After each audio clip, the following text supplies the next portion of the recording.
Order! Order! You are an incorrigible delinquent at times. Behave yourself, man!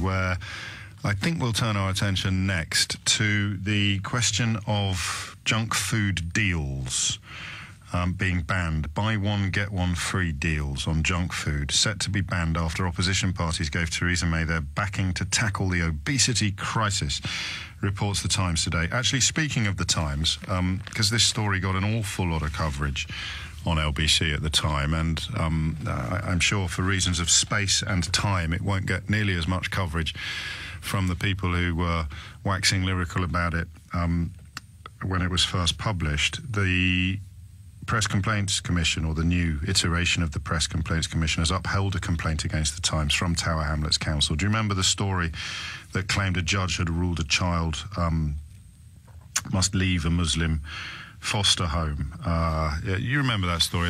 There was a 4 front pages in the Times claiming that a so-called Christian child had been placed with Muslim foster parents and complained about what they had to eat and what they had to, speaking Arabic and all that kind of thing. It was, unfortunately, it wasn't true.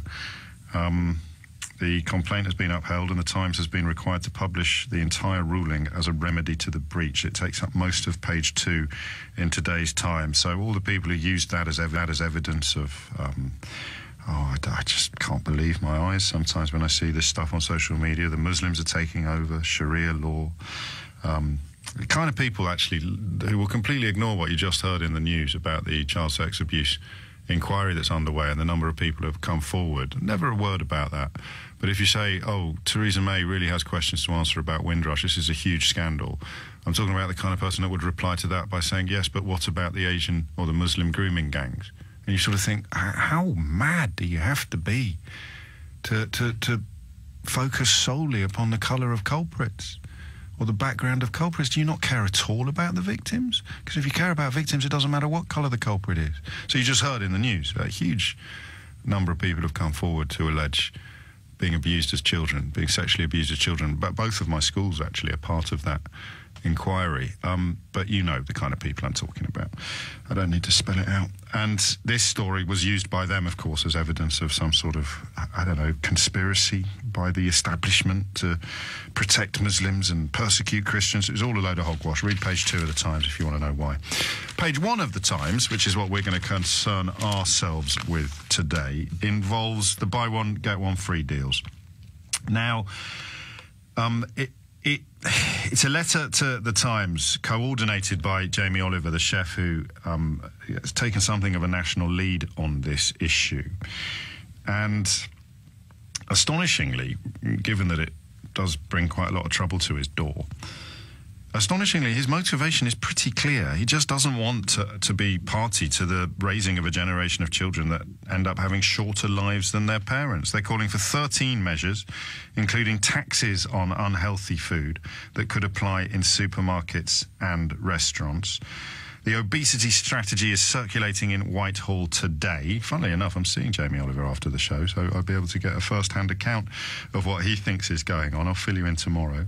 The buy one, get one free deals on foods considered to be high in fat, sugar or salt. It's considered by Public Health England to be one of the most effective ways to fight obesity.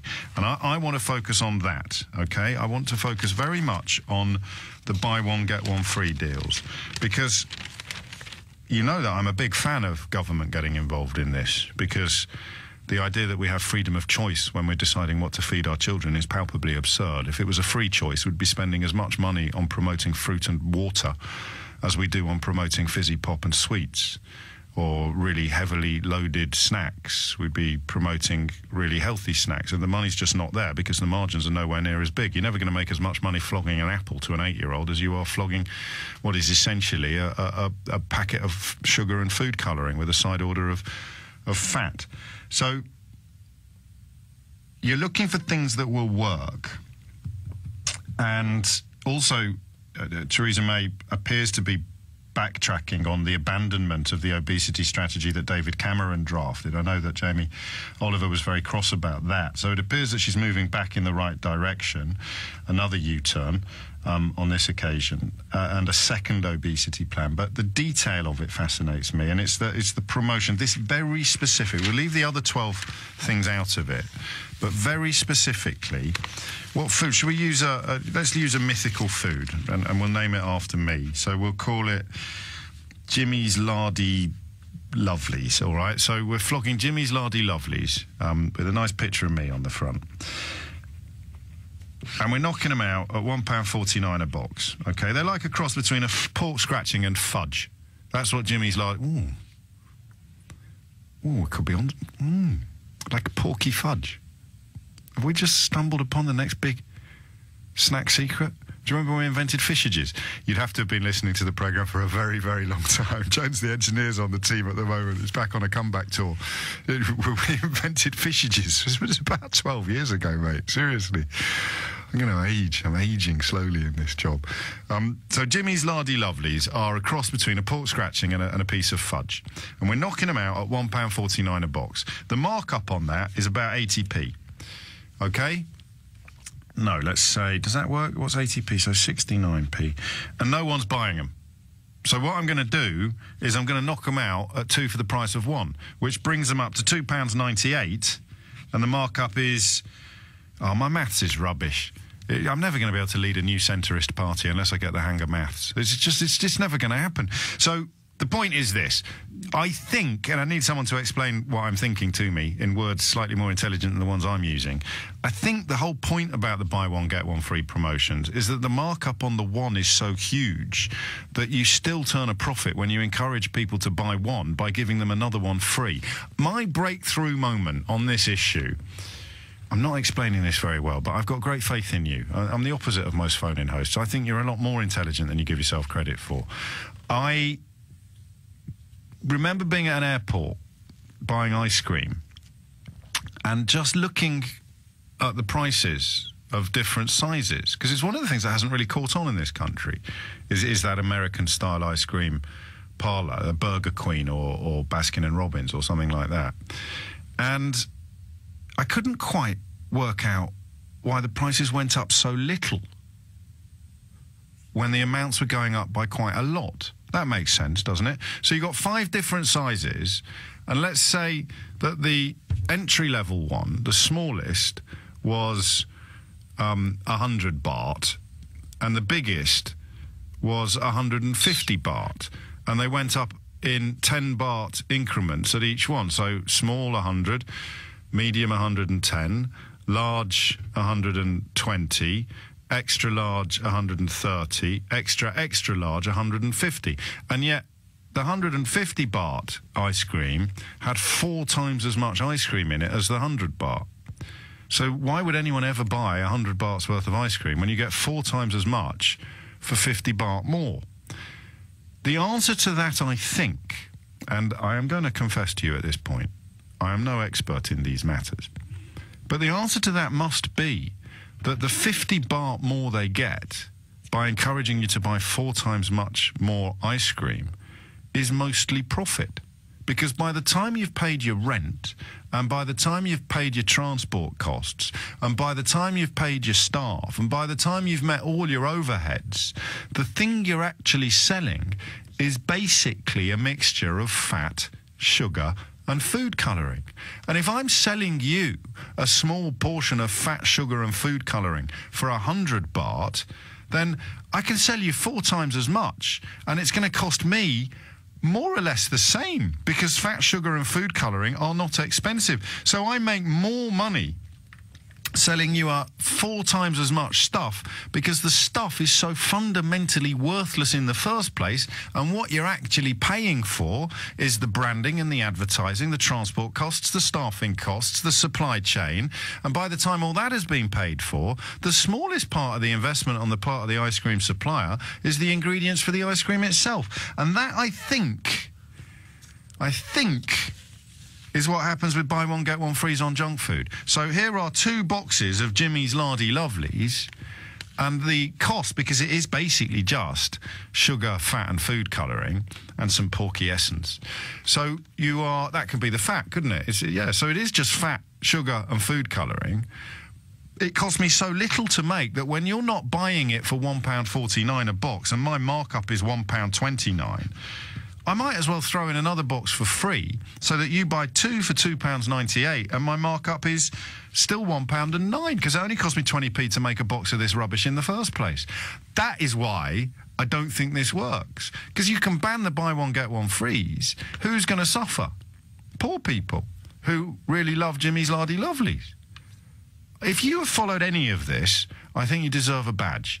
If you'd like to apply for that badge by responding intelligently to the burblings that have just come out of my mouth, then you know what to do. 0345 606 0973. The question really is simple. Do you think it will work? BOGOFS, buy one, get one free. Will they make us thinner? How will your behaviour change? A lot of us probably chuck away half of the buy one, get one free because by the time we finish the first one, the idea of eating another one has left us feeling mostly uninspired. So will it work? And if you've got some insights into the psychology or the economics of the bog-off, if, God forbid, I manage to get it right, you can come straight to the front of the queue. But that's why I don't like it. Because the company's making money out of selling our children and us, because we're guilty of this ourselves, confections consisting entirely of fat, sugar and food colouring, they're still going to make a chunk of change. The only way you get those companies to change is by hitting them in the pocket. And if you don't think that's true, have a look at what happened to the share prices of the bookmakers yesterday when they started to believe that this government is minded to reduce the maximum stake on a fixed odds betting terminal from £100 to £2. That hits their profits. That changes their behaviour. You change their behaviour by hitting their profits. Is this going to change the behaviour of food manufacturers, food retailers or food consumers? I fear not. Do you want the good news or the bad news? The good news is, according to my pocket abacus and valued contributor to the programme, Incorrigible FCA, I appear to have got my sums right. Which is very encouraging. You're basically correct, he says, a little bit grudgingly. The marginal cost to the store of the additional ice cream scoops or chocolate bars is essentially tiny, often close to zero in percentage terms. The first item covers the full cost of production, marketing, labour, etc., plus the project margin. The bad news is that that isn't necessarily a basis for my conclusion that banning bog-offs is a bad idea, because Darren in Woking has been in touch to say it is what you're saying, James, but it's a double whammy for the supplier, as the more they produce, which the bog-offs increase, the cheaper it becomes to produce due to economies of scale. Bog-offs should absolutely be banned, as suppliers will then be forced to reduce retail prices when on promotion by, say, 50% or 40%. So we'd only buy one. We'd put less in our basket, we'd spend less from our own pockets, totalised terms, and in turn we'll put less in our gobs on sticks, says Darren, neatly deploying one of my favourite self-descriptions. 20 minutes after 12 is the time. Nick's in Chelsea. Nick, what do you think? Oh, hi, James. Hello. Morning. I used to work in food manufacturing many years ago, back up north somewhere. And did you have anything to do with Jimbo's Lardy Lovelies? Because I think pork-based fudge could be the future. If it was potato-based fudge, then I could help you. Okay, but, never mind. It wasn't Seabrooks, was it? You didn't work for Seabrook Crisps? No. We were merely the processors of potatoes and washed them up and sent them off into Sainsbury's. Okay. But quite a modest job. I was a merely potato packer, but the actual scope of bog-offs isn't actually the main concern, really. No. It's the whole. You walk into a supermarket and products are strategically placed across the supermarket. For example, offers will be actual suppliers will pay for their placement of products throughout the supermarket, say at the end of the aisle or right at the end of the checkout, where the checkouts are. Yeah, I mean, it's become more sophisticated with each passing year, but it's the psychology that put the chocolate next to the checkout so we'd pester our mums to buy it for us. Absolutely. I was the same when I was younger. Yeah. But I didn't go into a shape of a pie through that. if you know what I mean. No, but the quantities have changed a lot. The sheer volume. Just look at the size of a chocolate bar, or the size of a bag of crisps now, or the size of a portion of food. Do you remember, how old are you, Nick? I'm 29. Oh, you're a kid. So you don't even know what Panda Pops are, do you? I remember Panda Pop. How big was a Panda Pop? It was smaller than a urine sample, and that was a treat. Unless you had several cups of tea, of course. But I remember a Panda Pop on a Wednesday. It was my treat. Yeah. We never grew up much when we were growing up, but a Panda Pop was considered a treat. That and a bag of a bar of Curly Whirlies, and it was considered our treat. And a McDonald's on a Friday when we used to finish school. Oh, I never got that, mate. Not in Kidderminster. Didn't go to McDonald's until the 80s. But fish and chips from Catcham's End. We're digressing slightly and making ourselves hungry. So do you think the bog-off would work?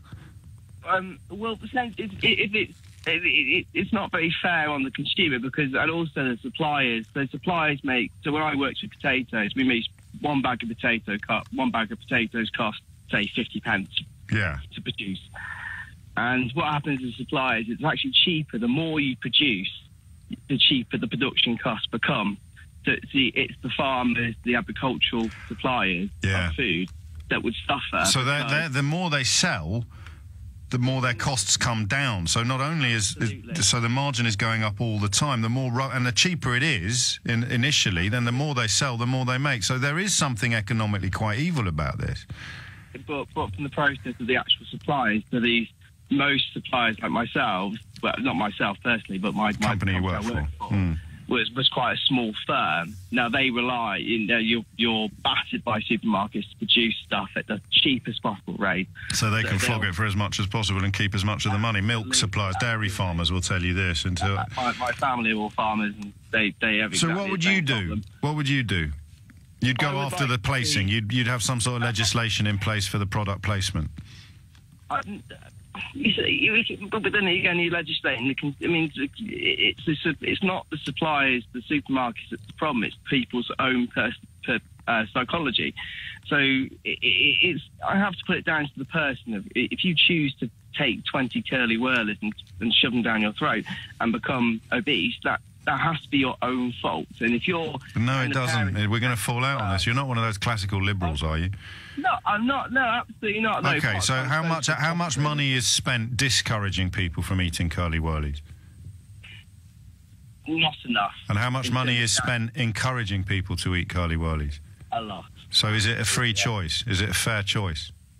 And I hesitate to do this because it sounds a bit patronising, but for less educated people, or less intelligent people, or less literate, less economically literate people, the amount of money, otherwise they wouldn't spend the money, Nick, would they, on encouraging us to eat 10 Curly Whirlies? So I should stress that I enjoy Curly Whirlies, and I'm using them as an example, and they're not particularly, they're actually, as sugary snacks go, a Curly Whirlie is a fraction of the weight of a Mars bar.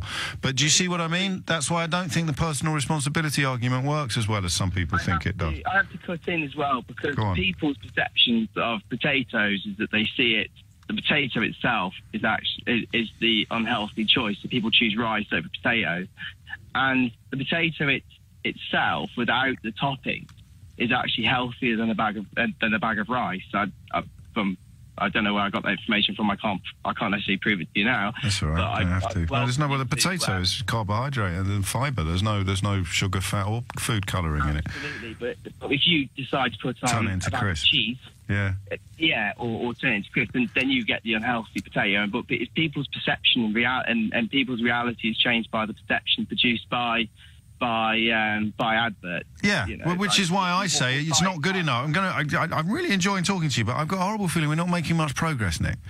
Sorry. No, it's my fault. I've been listening too much. I should have interrupted you more. That's what the listeners always say when they're tuning into this programme. You don't interrupt people enough, James. Nick, I'm going to crack on because I've just remembered we've got PMQs coming up in 19 minutes, and Theo doesn't like being interrupted. Barry's in Radlett. Barry, what made you pick up the phone? Hi, James. Good to speak to you again. Likewise. A lot of it's already been said, and you were actually spot on with your calculations at the beginning. Yes. Yeah, I know. Don't fall off your perch. I come at it from a slightly different angle because I sell online, so you could say I'm a retailer, and but I don't sell food. I don't sell a a harmful product. I actually sell kids sort of toys products, and I know that because the way to sell online you have to offer free P&P, that the cost of selling one unit, because of a very low cost product, basically just breaks me even. So I offer a 30%, it's not quite BOGOFS, but a 30% discount if you buy 2 or more. So because of the postage and packing. Exactly. So basically selling one unit just breaks even, and the minute, even if I sell my second unit at 30% less, the two together then put me into profit. But as you said, you're not selling something unhealthy, so the economics apply to you in a way that doesn't offend. When you apply it to a bucket of Jimbo's Lardy Lovelies, which are lovely, I understand. They are really delicious, although I'm not sure the phrase porky fudge is going to catch on quite as quickly as I hope. Then you are essentially shoveling as much of this rubbish down children's necks as you can get away with it. And the BOGOFS contribute to that. So what happens if you ban the BOGOF? The company makes less money because we buy less of it. And to encourage us to buy it, they'll have to reduce the price of one unit.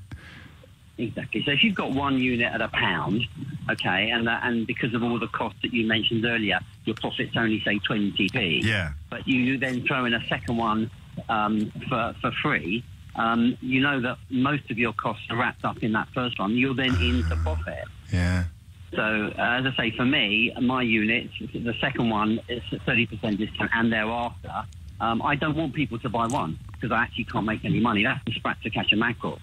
It's slightly different with the soup because but the principles stand, don't they? And that means that banning BOGOFS would reduce the amount of junk food that we ate and bought. Correct. It would mean it would actually bring prices down, wouldn't it? Not too far. No. Because then you'd be back. I mean, if they end up selling one unit for half what it costs to buy one, get one free, we're back where we started. Although then there's the psychology of the deal, isn't there? So you buy stuff sometimes. If you look at the unit, what happened to me recently? Barry, you'll love this, mate. It's one of my best anecdotes ever. In Budgeon's the other day, they were selling 300 grams of Jacob's cream crackers for less money than a 200-gram packet. Yeah, you know something that I've seen that on cereal packets. Sometimes the 750 gram is cheaper than the 500 because it's on a special offer. It's going to win awards. There's a lot out there about be careful with these BOGOFS. You look at the 100-gram price on the label sometimes, but we think we're getting a deal, so we buy loads of it. Cheese in particular, but because cheese lasts for ages, it doesn't matter. Always doing promotions on cheese in my local. Cathedral City at the moment. It's coming up to 12:30. There's a minor U-turn underway. The BOGOF will actually change the behaviour of consumers. I'd like someone to come along and swing the pendulum back in the other direction now. Theo will join us in 10 minutes or so to discuss events at PMQs this afternoon. I normally get a flavour by pipping into Twitter or having a look at the news feed. I'm not going to today. I'm going to wait and see what Theo says, and then you can see if it chimes with, if you have been rude enough to turn me off and PMQs on, see whether Theo's analysis chimes with yours. That's coming up at 12:45-ish. Before that, a little bit more on BOGOFS. The general sense at the moment is, my economics were bang on the money, but that abolishing BOGOFS will actually work. It will lead towards us buying less bad food, i.e. fewer items of bad food, not food that is itself less bad. Richard is in Windsor. Richard, we got there in the end. What would you like to say, Richard? Hi, good afternoon. Hello. What it is, from my experience, I think it goes a little bit deeper.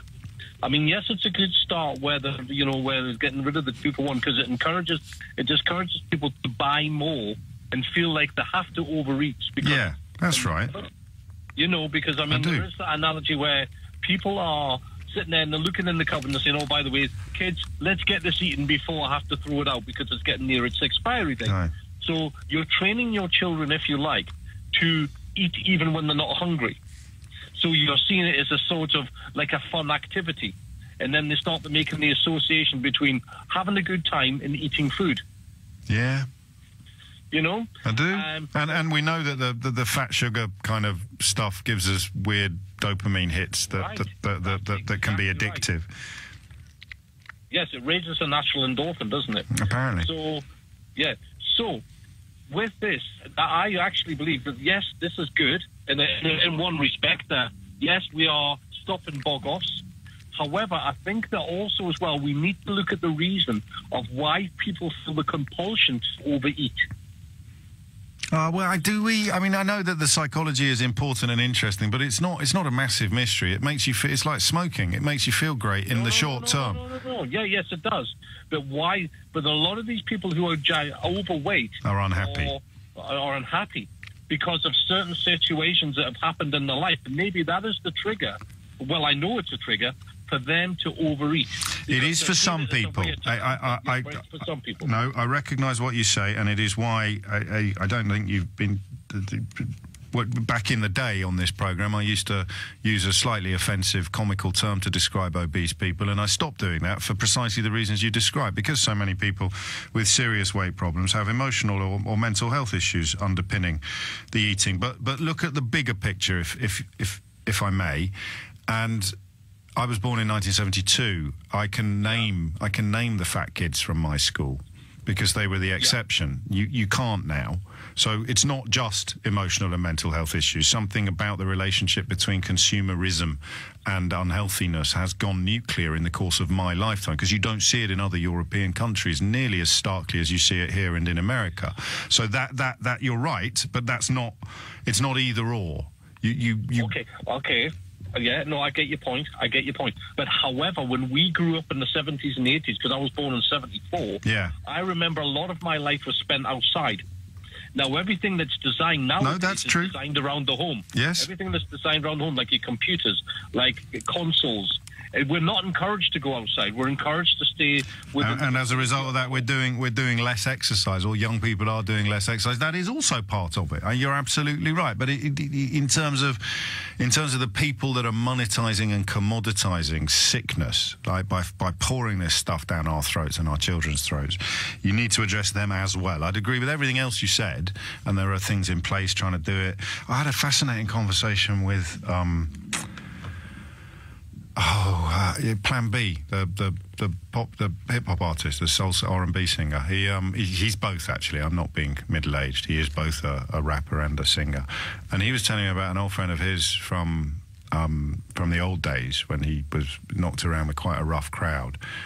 And his friend doesn't let his 11-year-old out. And Ben said to him, "Why don't you? Like, don't be daft. Stuff was tough when we were kids." And then he explained it's much, much tougher now. The knives and the acid attacks he was particularly outraged by. And this notion of children not going out to play, it's often encouraged by parents. It's not just some sort of weird social development. Richard, thanks ever so much. Apologies for the name drop. James is in Croydon. James, what would you like to say? Hi, well, I was in Starbucks the other day and ordering my favourite iced coffee. And it occurred to me, well, I ordered a medium to begin with, and then I realised it was only about 20p more to get the large one. Yeah, there you go. For me, I thought, as they were making it, I stepped back and thought to myself, yeah, all right, there's a bit more milk in there, probably no more coffee, maybe a tiny bit more coffee. The size of the cup, plastic cup, yeah, it's slightly larger, but it probably doesn't change the value of it.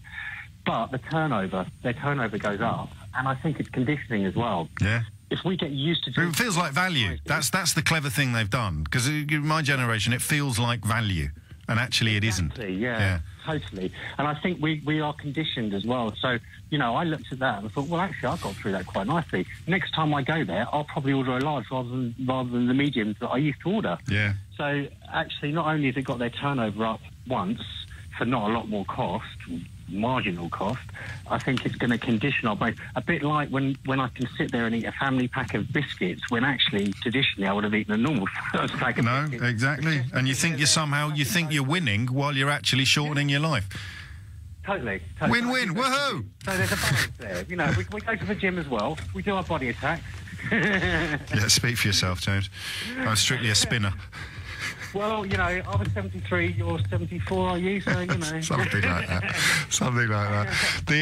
I saw something with one of my daughters. We went to a talk about the psychology of this, and the names they give to the cups in Starbucks in particular tell a story as well. But yeah, totally, yeah. I can't remember what it is, but it tallies with your analysis. It will come to me in a minute, and probably when we're talking about something completely different.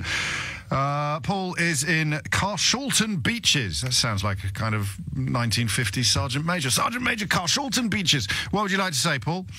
I am, James. Yeah, Carshalton Beaches. It gets an honourable mention in an old episode of Whatever Happened to the Likely Lads. Oh, there you go. Fantastic. Love it. A pleasure to speak to you, James. Likewise. First time caller. James, a quick point. I've based a little on personal experience. I've done a little bit of management training and marketing. Oh yeah. The BOGOFS thing is it's a bit of an ugly term, but we know what we mean. What we're actually doing there is, these companies are not stupid. They're actually using us to do a lot of free marketing for them, marketing and promotion. So I fell for that actually myself the other day at our local convenience store. I've got grandkids; they come round to our house. I was attracted to a BOGOF offer, two packets of I'll not say the name of them, but you can if you want. Just say they were fairly worldly. Yeah, or Jimmy's Lardy Lovelies. Yeah, well, or little round things that come in packets that are epic and outside. You get a version which have got jam in the middle as well. Yeah. So I bought two of those instead of one. What will happen is that my grandson will come round this afternoon. His mates from next door will come in, and because I've got two packets, I will be sort of especially generous with them and share them around. His mates will go back home to their mums and dads, and they say, "Oh, we've been round to so-and-so's house. His granddad's a bit weird, but he gave us these nice biscuits. They're really good. Can you get some for us the next time we're in the shop?" It's marketing. We're doing the marketing. We're doing the marketing for them. I mean, it's not. I mean, they're not stupid. No one's suggesting they are stupid, but you're right. It becomes like it's almost a snowball effect, isn't it? The more that they can knock out, the more money they make. And because the margins are so small, because the product is so cheap fundamentally, and what you're paying for is the advertising and the marketing and the promotion and the transport, not the actual raw materials, the ingredients. Because if you were only paying for the ingredients, they'd be charging you 10p instead of £4.50. Oh, absolutely, James. And if the offer was one bag of organically grown potatoes to get a free bag, that would be great. Yeah. But you don't see that very often. Well, although a couple of people have been in touch to tell me that I think it was Marks and Sparks is knocking out buy one get one free on blueberries at the moment. But they go off, so they might have just got a shed load of blueberries. It's the asparagus season starts today as well, doesn't it? Steve Allen was getting very excited about asparagus earlier this morning when I bumped into him. I might pop round there later. This has come in as a wonderful distraction for me, James, because I'm slugging my way through writing a very long report at the moment. Oh, well, just try writing a book, mate, and then you're not getting any sympathy from me. I'm glad to have provided you with some lightish relief. It'll get even lighter in a minute. Theo Ushwood will be here to talk us through events at PMQs today. I'll just read a couple of texts before we head towards the break. Paul, many thanks indeed. This is nice from Andy. I like the ones. I like it when people refer to regular things that pop up on the programme because it creates, I think, a sort of air of family feeling. He says, "I'm sitting here thinking about your pork fudge, James, and I think it would go really well with your buttered parsnips." You're welcome, says Andy. Thank you. And I must shop in the wrong place, says Chris in Wrexham, as I never see any bog-off offers. I just get one for £1 or two for £1.50, for example. It's a similar principle. Sainsbury's does bog-offs. It's got a special chill cabinet of them. And this one, I always look for the bog-off. I keep one and give my elderly neighbour the other one for free. This helps her out and gives her a treat. That's a lovely way of playing it, but it's not lovely enough to undermine the damage that everybody else potentially could suffer from. And finally, Ben's not happy. He says, "James, the fact that you came up with Jimmy's Lardy Lovelies instead of Jamie O Bites is very disappointing. I think that plays upon my surname. I think that's a very well-mined, one of my favourites at the moment. James O Boring, James O Crying. Someone's come, James O Crying. You think I exaggerate, don't you? You should have a look at some of the replies to LBC's tweets. It is like a safari park. And the amount of attention, crikey. Someone was going through it the other day. I've got a TV producer that's desperate for me to go around and knock on the doors of some of my most assiduous trolls. It's never going to happen. But some of the hours that these people put in, that there are people out there who seem to spend more than half of their waking hours trying to get noticed by radio presenters and such like on social media. I don't know quite what the word is. The only thing you can say is I really hope they're bots and not actual real people. Because if they're real people, oh, It's heartbreaking. And this is perhaps the point at which the Jeremy Corbyn camp, who probably quite enjoyed my demonstration earlier in the programme, that you have to be very careful where and how you level the accusations of anti-Semitism against the Labour leader. This is where I lose again their newfound affection and support, because I turn to Theo Usherwood and I say, presumably Jeremy Corbyn gave the Prime Minister the mother of all kickings at PMQs today over the unfolding Windrush scandal, which sees her bear personal responsibility for terrorising elderly British citizens. And the answer to that is, James, no, he didn't. No. Race and racism was at the top of the agenda at PMQs today. It dominated. Jeremy Corbyn started off by acknowledging the inquiry into anti-Semitism across the road, particularly the press conference that was held 2 years ago, where Ruth Smeeth, the Labour MP, was in effect heckled out of that meeting. It was a press conference to launch the Chakrabarti report into anti-Semitism. Ruth Smeeth was escorted in by 50 other MPs, Labour MPs, ran a gauntlet, in effect, of Jeremy Corbyn supporters backing the man who did the heckling, a chap called Mark Wadsworth. A couple of whom have been thrown out of the party for anti-Semitism. A couple of the people... Yep. I spoke to one of them, Stan Keeble, and Mark Wadsworth could be thrown out of the party. We won't actually know today. But Jeremy Corbyn started with that old chestnut, which he condemns all forms of racism rather than acknowledging the specific issue of anti-Semitism. It's allowed him to draw in the 25th anniversary of the murder of Stephen Lawrence and the Windrush scandal. I think we should also reflect that Doreen and Neville Lawrence fought for years to get justice for the death of their son. The Macpherson inquiry showed that institutional racism was a major factor in the inquiry. We need to drive out institutional racism in all its forms, wherever it raises its head within our society. The government is committed to compensation in theory, but as yet nothing in practice. There's an understandable lack of trust by the Windrush generation.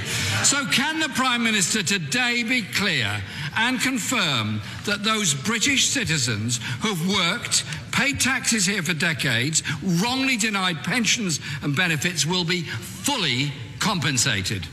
Theresa May started badly by inferring those who didn't have the right documents weren't actually British citizens, a statement she spent the rest of the PMQs correcting. Let me set out the House the action that has been taken, because my right honourable friend did make very clear the offering the other day in her statement before the House that those who came here before the 1st of January 73 from Commonwealth countries, this is from Commonwealth countries as a whole, will be offered citizenship status without paying the fee, without taking the knowledge of language and life in the UK test. And the children of that generation, the Windrush generation who are in the UK, will in most cases be British citizens already, but they will also be, where that's not the case, they'll be able to apply to naturalise at no further cost. Now, Jeremy Corbyn isn't known for thinking on his feet, but he did pick up on this misstep. Jeremy Corbyn! Mr. Speaker, it's not an act of generosity to waive citizenship fees when they're British citizens already, and they should be granted full status immediately. Mr. Speaker, 4 years ago, an internal Home Office memo stated that her hostile environment policies could make it harder for people like the Windrush generation to find homes and, in its own words, provoke discrimination. Why did the Home Secretary ignore that memo? Now, Amber Rudd is in front of Yvette Cooper, of course, former Shadow Home Secretary, known for being a forensic cross-examiner this afternoon at the Home Affairs Select Committee. Theresa May, when she's in difficulty, she often reaches, and her researchers find quotes from Labour MPs, important Labour MPs. In this case, it was Liam Byrne, who is former Chief Secretary to the Treasury and now a Shadow Culture Minister, when he was quoted in support of the Conservatives or previous Conservative government's tough immigration policies. The right honourable gentleman talks about a hostile environment. What we are proposing here will, I think, flush illegal migrants out. We are trying to create a much more hostile environment in this country if you are here illegally. Those are not my words. They are the words of the Right Honourable Member for Birmingham Hodge Hill when he was was Labour Immigration Minister. And the Labour leader ought to know about this because the Right Honourable Gentleman sits on his front bench. Theresa May, James, is reverting back, if you like, on this story to the strategy. Just to clarify, these were words, not policies. These were words. And Liam Burn was talking about a hostile environment for illegal immigrants. He wasn't talking about changing laws or introducing policies that would inevitably lead to a hostile environment for people that had every right to be here, which is what Theresa May did. And that, Jeremy Corbyn, is what you should have said. Yes, but you didn't know. Theresa May is tacking back to her pre-general election last year policy of trying to go after blue Labour voters, traditional heartland Labour voters who want to see tougher immigration policies, who don't like, you know, I'm talking when, you know, she went up and launched the manifesto, didn't she, up in Halifax. That constituency of Labour MPs, and she thinks that she can do well or continue to do well in those areas if she doesn't try and play down the fact that the Conservatives had this hostile environment. She doesn't want to disown it because it's a value to her to some extent, but of course she thinks it is. She thinks it is. It didn't go that well at the last general election. No, it didn't, but it didn't go. If you look at those particular constituencies, it didn't completely fall away. It's the kind of Labour UKIP crossover that you're talking about. Absolutely. Fair enough. There is a strategy. If you watch Jeremy Corbyn at PMQs, there's often a feeling he doesn't take it that seriously, James. That it's not his moment of the week. That they actually have another idea, and they take the view that actually most people don't watch it, the whole thing. They just want the clip. They just want the 10, 20 seconds that they can use on social media, that they can pick out for the Facebook posts. And this time, Jeremy Corbyn didn't disappoint. A report last month by immigration officials stated the hostile environment measures were not even having the desired effect. The current Home Secretary inherited a failing policy and made it worse. Isn't it time she took responsibility and resigned? Big cheers. I think those were actually mainly from the Conservative benches, the Labour benches, because it's just the sort of theatre of it, and it's seen as going too far. To call for the Prime Minister to resign is just sort of seen as sort of punchy duty politics, if you like. And the Labour benches were particularly silent today, given what was going on across the road with the anti-Semitism stuff. 50 Labour MPs walked across with Ruth Speed. It's quite extraordinary, actually. I saw the pictures. It was amazing. Poor finish from Theresa May. It was all waffle about the economy. If he wants to talk about issues of fairness, if he wants to talk about a government that is kind, then let's just look and see what a Labour government would be like. Because a Labour government would wreck our economy, that would damage people's jobs, that would destroy, that would tax people and end up with debt for future generations. It's not a Labour government that is kind or fair to anybody. 0-0, I think. It was just poor all round. Disappointing. You look sort of despondent. I mean, my latest crucifixion on the altar of Jeremy Corbyn involves saying that he should get out more now, and the response is he doesn't have to. He's got alternative media. He doesn't need to go down. Everything's so biased, and you just think, well, if you can't get a message across at a time like this, you can't walk into the Newsnight studio or even this studio. It doesn't have to be with me. It could be with anyone. You could just walk into the news at 10. If you cannot sit in that studio at this point in this government and land punches, how the hell can you hope to run a country? What if I told you, just on the anti-Semitism, I had an interesting conversation with somebody today, because he hasn't answered those questions. What if I told you he was ignoring it because it worked for him? It works for him, creating this siege mentality. He doesn't want to come across as the person who holds the government to account. He doesn't want to be that smooth figure that lands the punches, that has people like you, James, saying, isn't he wonderful? What he wants to do is he wants to be the underdog. He wants to create he wants to resurrect the Jeremy Corbyn of last year. You can be both. Really? Yeah, of course you can. You can be the rallying point for the dispossessed, and you can also speak up for the Windrush victims and demand consequences from the Prime Minister and the politician that presided over the terrorising of elderly, innocent British pensioners. Stop talking now. Sheila Fogarty's here. Seriously. Yeah, enough now, the pair of you.